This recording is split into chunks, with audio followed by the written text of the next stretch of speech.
Skill number 5, how to close. How to close. This one freaks people out.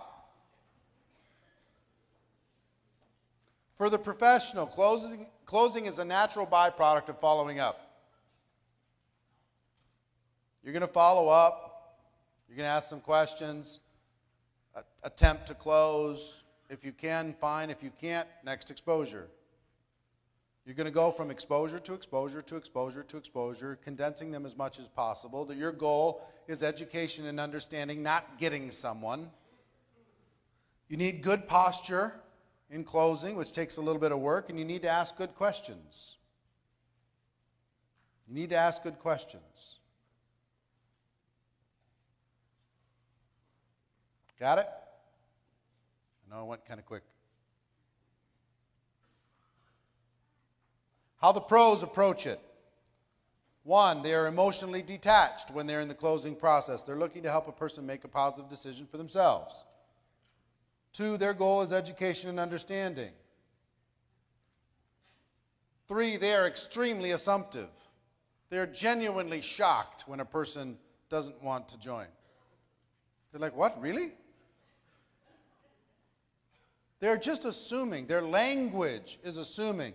Most amateurs don't realize it, but they are apologizing the entire time. They're apologizing when they're inviting. They're apologizing when they're answering questions. They're apologizing when they're following up. They're apologizing when they're closing, and they're wondering why they're not getting results.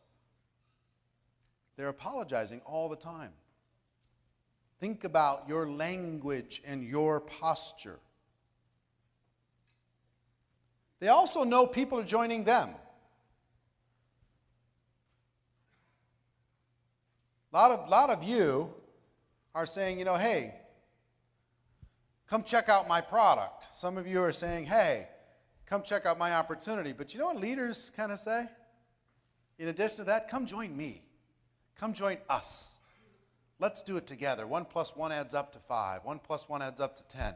We can do some amazing things together. They know that the prospect needs some emotional security blanket, that you're committed.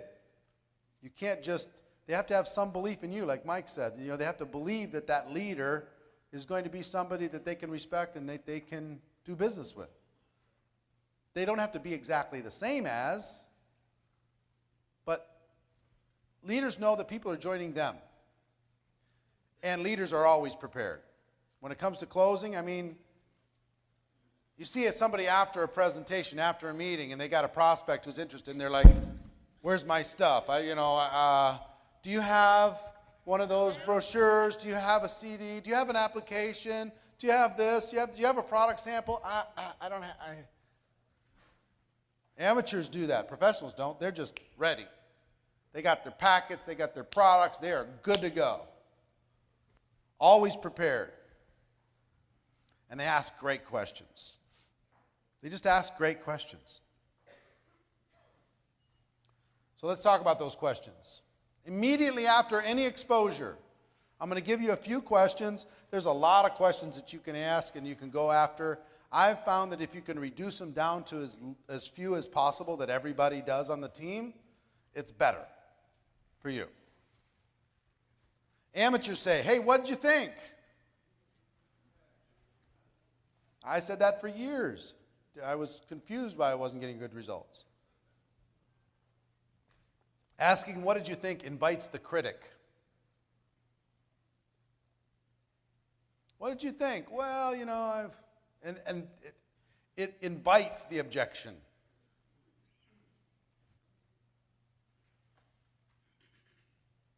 Professionals ask leading questions. Did it make sense? Pretty exciting, isn't it? What did you like best about what you just saw? That's my favorite. What did you like best about what you just saw? Some people like to say, what do you like more, the product or the opportunity? My favorite of all of these is what did you like best? You watched the DVD. Did you see the DVD? Yes. What did you like best? Did you listen to the CD? Yes. What did you like best? Did you listen to the conference call? Yes. What did you like best? Did you watch the webinar? Yes. What did you like best? Did you see the online video? Yes. What did you like best? They will tell you. And it's going to be generally positive. What did you like best? Follow-up question I like a lot. Oops. Hold on.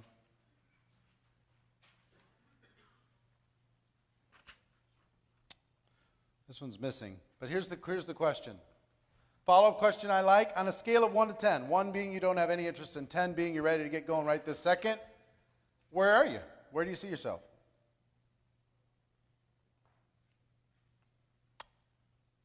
And I wait for the answer. So if I go to Adriana, what'd you like best about what you just saw? Give me an answer. Make something up. Seems like people are making money. So let me ask you a question. Scale of 1 to 10. 1, you have no interest at all in even pursuing this any farther. And 10, you're kind of excited about it. You maybe like to do something with this. Where do you see yourself? Yeah, where are you? 1 to 10. 6. Now, anything over a 1 is good. I'm serious. What does a 2 say? There's a chance, but you have to convince me.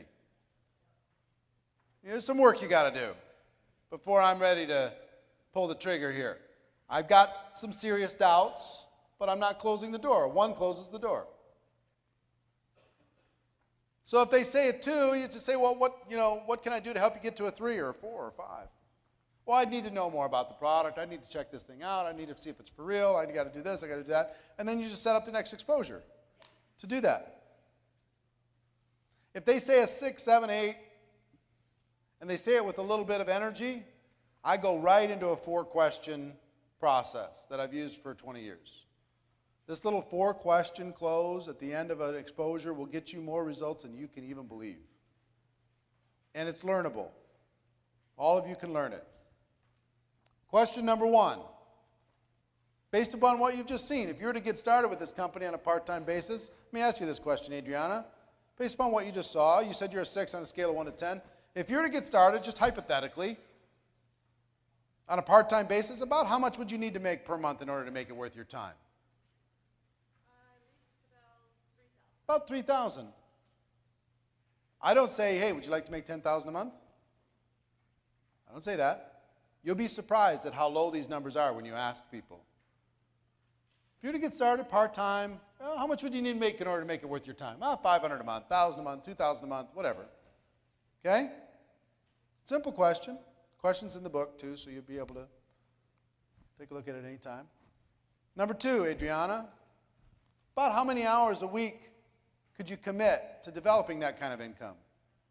Well, I work about 80 hours a week, so maybe 5 or 10. 5 or 10 hours a week to develop a $3,000 a month income? Okay, fair enough, because you work 80 hours a week, you say? Question number 3, how many months would you work those kind of hours in order to be able to get to your $3,000 a month? Have to happen pretty fast? Yeah? Do you mind asking me, letting me know how much you make with your 80 hours a week right now? About $80,000 a year. So you're making about $6,500 a month, working 80 hours a week, and you want to make $3,000 a month working 5 hours a week, and it has to happen pretty fast.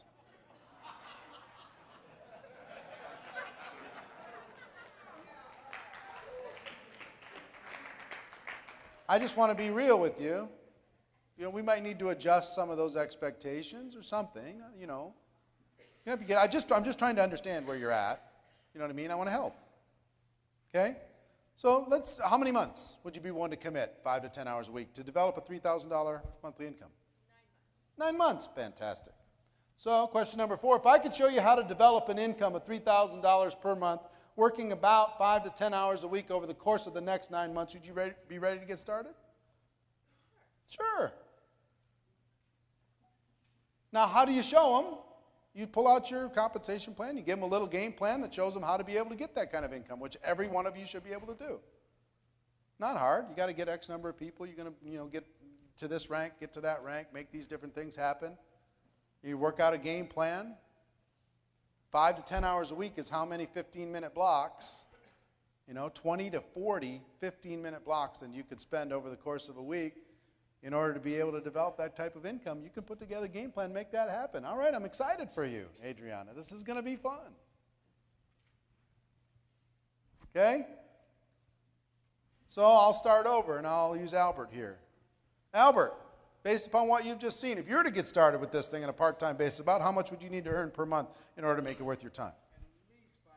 At least $500 a month. Fantastic. How many hours a week do you think you could commit to doing that, to developing that kind of income? Probably about 5, 6 hours. 5, 6 hours a week. And how many months would you be willing to work that 5, 6 hours a week, building up that $500 a month income? Couple months? All right. So if I could show you how to develop that $500 a month over the next couple months, working 5, 6 hours a week, would you be ready to get started? Yeah, why not? I'm just giving him his answers back to him. I'm asking him what he would call success in this business. When I ask question number 1, how much would you need to earn per month in order for you to rearrange your life and to take on something new? The reason why, in order to make this worth your time, is such an important part of this question is because they got to go, okay, what would be worth my time? The distraction, what I got to do with family, what I got to do with my job, I got to put in some extra stuff. And they come up with a number in their brain that would justify it. And they go, click, click, click. Nope, that's not enough for the distraction. Click, click, click. Nope, that's not enough for the distraction. Click, click, click. Okay, that's the number that would be worth it. $3,000, $5,000, $6,000. Okay, fantastic. Then how many hours a week could you commit to developing that $6,000 a month? And they go, I can move this here, I can move this there, I can make this happen. Okay, I'd give it 10 hours a week. I'd give it 20 hours a week, whatever it is. How many months would you be willing to do that? Okay, I got to be reasonable here. I got to give it a little bit of a commitment. I can't expect instant results. I got to, all right, I'd give it a year. Give it a year. If I could show you how to get everything that you want, are you ready to go? Well, yeah, you're showing me how to get what I want. I'm ready to go. Now, they're either going to be ready to go or they're going to go, I got to talk to my spouse. I'm just not sure about the time. I just don't know about the money. It's the holidays. I got to pay for Christmas. I got to figure out how I'm going to do all this stuff. You say, listen, no pressure, no drama. Don't worry about it. What can I do to help you become a little bit more comfortable? And just move them to the next exposure. And after that next exposure, help them ask the questions again. Maybe the answers adjust a little bit. Then move them to the next exposure, ask them the questions again. Your job is to ask the questions and help them come up with a decision that they want, not one that you want. You want to make $50,000 a month? You want to make $20,000 a month? You want to change your life? You want to walk away from your job? Well, maybe they don't. You don't know. These 4 questions will liberate you and will liberate them. Okay? If their expectations are unrealistic, you got to just say they're unrealistic. You got to either change your income goal, your hours goal, or your month's goal, but I can't show you how to get to $10,000 a month working 1 hour a week over the course of the next 3 weeks. I can't do it. You can have your 10,000, but it might be more hours or more months to get there. Again, what would a consultant say if somebody was unrealistic? You're unrealistic. I can help you. I'm not saying that your vision isn't possible, but we have to adjust some things to be able to get there. So it's 4 things. How much money, how many hours, how many months, if I would you. Okay? All right.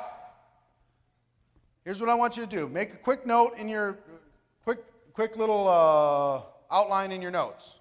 Question number 1, or just point number 1, what did you like best? Number 2, 1 to 10. and then these 4 things. What did you like best? 1 to 10, and then these 4 things. 1, 2, 3, 4. Okay. I need you to do something for me. Everybody, I need you to swear a solemn oath.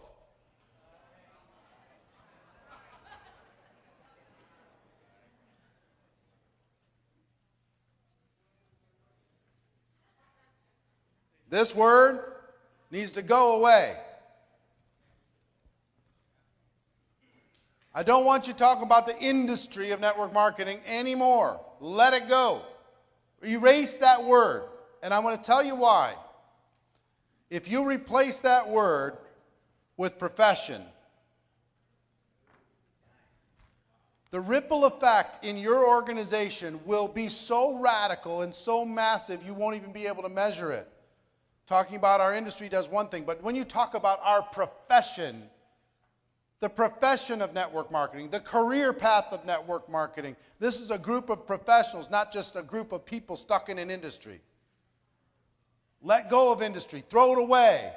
Play a game where you got to put $1 in the cookie jar every time you say industry. Let it go. Kill that word. Replace it with profession. Watch what happens. Watch your group pride grow.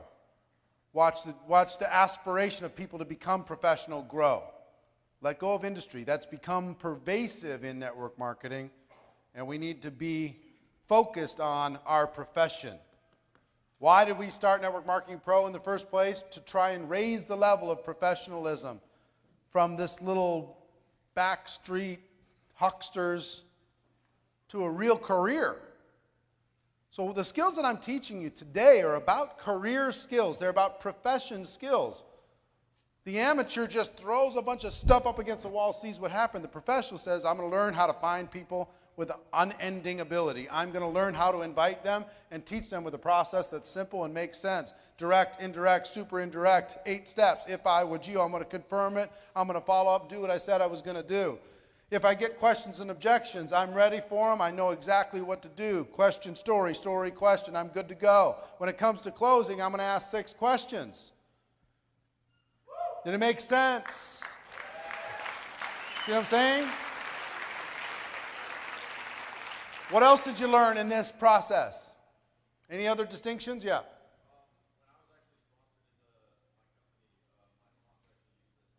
Your sponsor used this on you when you started with your company?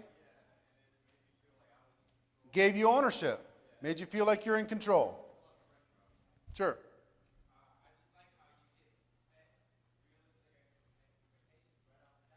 You don't even set them. They set them. You know what you'll find is they'll be way more realistic than you will in real life, because they're used to, if they're going to take a part-time job, what are they expecting to make in a part-time job? $20 an hour? Let's say 20 or less for a part-time job. They're not going to throw out an expectation where all of a sudden they're making $50, $100 an hour. They won't be able to do it with integrity. So they'll set something based on, okay, how many hours, what do I want to make? All right, let me add that up.